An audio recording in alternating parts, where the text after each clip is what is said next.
Alright folks, so this week's boss of the week is going to be the King Black Dragon. I've got a guide here just to show you a couple of different ways to kill the thing.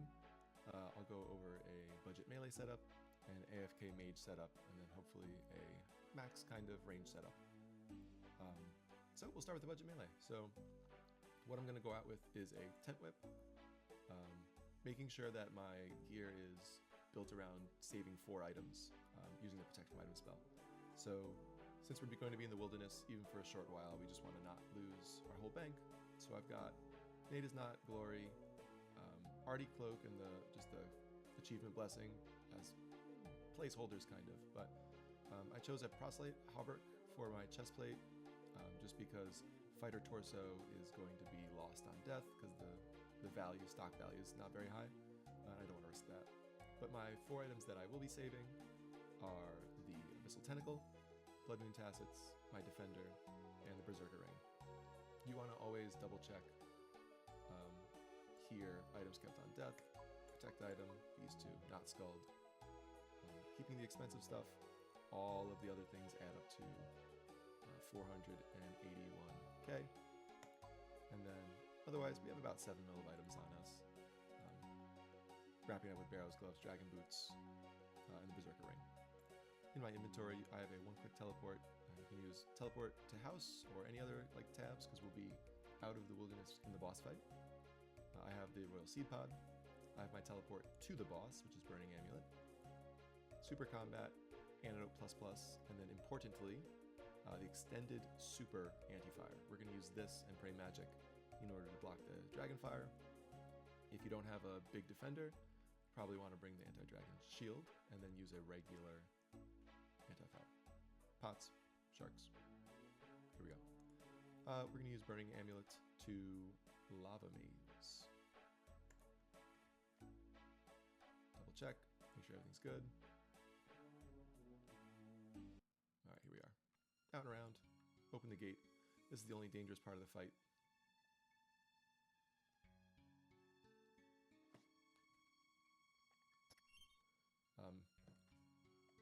Getting in there, down the ladder, make sure you're right-clicking so we're not clicking on people that are trying to hide as things. Right-click Private for the lever, just to make sure there's no one else in there. Pay 50k because we're not broke. Here we go. We're gonna sip Dragonfire, put on Magic and Piety, Super Combat Potion, Antidote, rush in, and here we go. Boss will spawn, attack boss. Here we go. So in a budget setup, it's going to be a little bit slow. You're going to want to, watch your health. I'm not sure what the max hit is, but staying above 40 would be good for you. Not trying to eat unnecessarily. If you are going to eat, step under him, like this. Give yourselves a couple seconds of not getting attacked, and then click back to attack.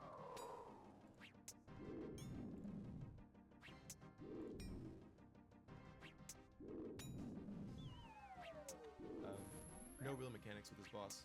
Have the potions active, have your prayers up, and you'll be good to go. I'll only be showing you 1 kill. There are a bunch of ways to smuggle gear and supplies into this room through manipulating death tactics. I won't show you in this video just because I'm not 100% certain on them, but definitely look up a guide if you're interested in smuggling more supplies or higher value gear in. So, yep. Easy peasy. The standard drop from this boss is probably going to be 1 Dragon Bone, 1 Black Dragon Leather, possibly 2, and then a team. So here, heat up, prayer up, Dragon Med Helm. It's not the worst thing to get. 2 hides, 1 bones, and that'll be it. There you go. I'm going to tell you out.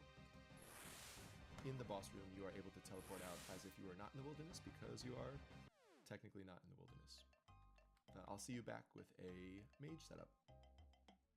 Quick last word on the melee setup. If you wanted to upgrade any of the items in your setup, I would update first. The smallest GP stack would probably be going to a Fury or a Torture, but the biggest thing you want to update with the melee setup is getting the Dragon Hunter Lance.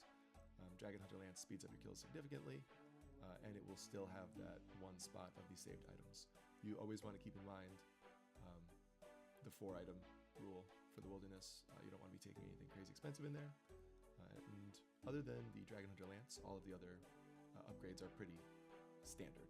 Better gear in all of the slots, and you'll be killing faster. Alright, for the AFK Mage setup, we'll be sporting the Dragon Hunter Wand. This is a weapon that does bonus % damage to dragons, of which KBD obviously is. So we're striking a balance between a new upgrade, which is kind of expensive, about 14 mil, and then keeping the rest budget, both as to not die in the wilderness, but also just being understandable of different players' accounts. So we have our Blood Bark. Notable upgrades would be a Cult Necklace, we have the Imbued Cape, Barrow's Gloves, and a ring that has positive magic bonus, Ring of Shadows. We are bringing the Anti-Dragon Shield, which will allow us to pray from melee in the fight. Actually, we're going to swap out real quick one pot. We're going to make sure we get the regular extended Anti-Dragon Fire. If you want to upgrade your gear, you can upgrade the Blood Bark to Virtus or Ancestral if you're really gunning for it, but again, this method kind of benefits the most from the death piling mechanics and abusing the Gravestone. If you want to check out other videos on that, go ahead, but just be careful. I both don't know the mechanic too well and am a little bit wary of it, so I'm not willing to risk my gear just now. But in the inventory, I have Forgotten Brew to boost our magic. I have Extended Anti-Fire. It's cheaper and longer than the Super, and since we have the shield, we will have double protection. Antidote, of course. I'm bringing Restore Potions, because I know the KBD will drain stats, and I want to be protected against that. Runes for our spell, which we'll cast, which is Blood Barrage. If you don't have Blood Barrage, you can use Blitz and all the ones below it. But we're striking a balance between bringing too many runes that when we die, we lose a lot of money, and not bringing enough to make really short trips. I'm not trying to sit there for hours. If you are, I would recommend doing the smuggling, but this is enough for a couple kills. So here we go. Sharks. I have double teleports, but I'm not interested in going back to the bank. Here we go. Lava Maze 41. We'll be protecting from melee, as well as praying Mystic Vigor, making sure that we have Protect Item on always. And this should be pretty simple.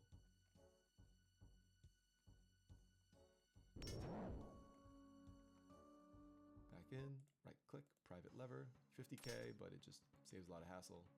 Stuff stays on the ground for longer if you're AFK. Here we go. So we'll do our melee and all that. We will drink the brew, we will drink our anti-fire, and we will drink the antidote. Get as close to the base as possible, because the melee will be absorbed by our protected melee. That's it. Any damage that we take will be healed up. I'm not too worried about it. We also have sharks. What's that? Frozen.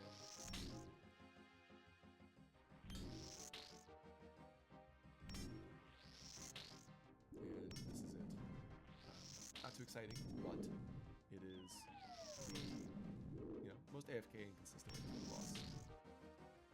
If you want to make upgrades, the Confliction Gauntlets will probably go really hard here, really boosting your accuracy and damage potential. Confliction Gauntlets would be the one thing I would probably go ahead and upgrade, because I think we're only protecting really Wand, Occult, Cape, and I can't imagine what else. Gauntlets would make a good fourth item.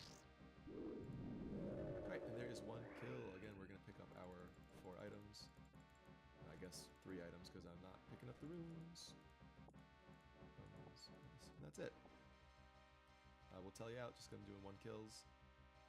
And we'll show you max range, or T-bow setup. Alright, and for the setup that I am most nervous about, I will be going out there to the KBD with a Twisted Bow. For this, we're going to set our stuff up for Rigor or Deadeye if you want, Protect Item, and Protect from Magic, because we will not have the offhand slot. My gear, I'm bringing a Twisted Bow, which I'm nervous about, an Anguish Misori Body. Those will be my protected items.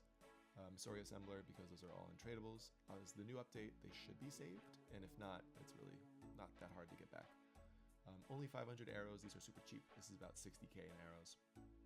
Archer Helm, because it's cheap and it's got range bonus. Black D'hide, dirt cheap, and Barrow's Gloves. In the inventory, I have Divine Raging Pot, extended super so that we can get full protection, antidote for the poison, and then our restores again. If all goes well, I'm only risking 300k. If things go poorly, it's a little bit more. So I'm going to double check that my PK skull prevention is on. Good thing I did the rest of the video with that off. Right click, swallow your pride or your fears or whatever it is, lava maze, here we go. This should be an incredible weapon against the King Black Dragon. I know it's recommended in a lot of the rebuilds, but being in the wilderness with this thing makes me so nervous. Right clicking, absolutely everything. Right click, private lever, quick, get in there, buddy. Yep, all right. Divine pot, super pot, antidote pot. That's the same pot all videos, so that's why it's gone. Here we go.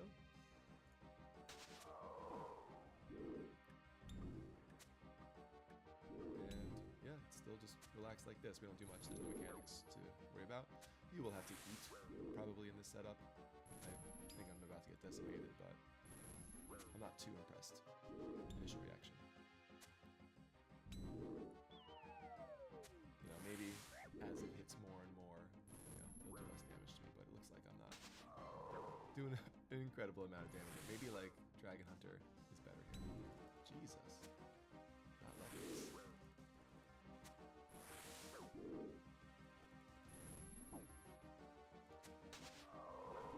Don't recommend.